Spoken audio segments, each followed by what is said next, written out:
இனிமே கண்ணை மூடிட்டு கடலை எண்ணெய் வாங்கலாம்.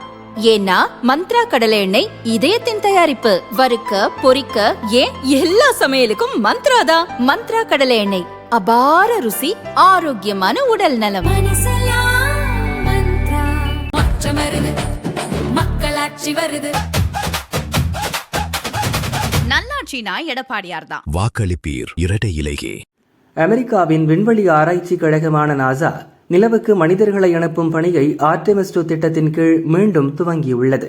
இதில் கடந்த 2ஆம் தேதி புளோரிடாவில் உள்ள கென்னடி விண்வெளி நிலையத்திலிருந்து அதிநவீன SLS ராக்கெட் மூலம் ஓரியன் விண்கலத்தில் 4 விண்வெளி வீரர்களுடன் நிலவுக்கு அனுப்பப்பட்டனர்.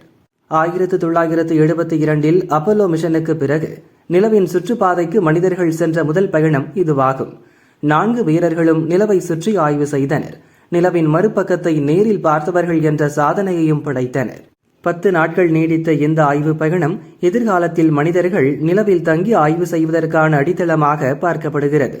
ஆய்வுகளை முடித்துக்கொண்டு ஓரியன் விண்கலத்தில் 4 விண்வெளி வீரர்களும் பூமியை நோக்கி புறப்பட்டனர்.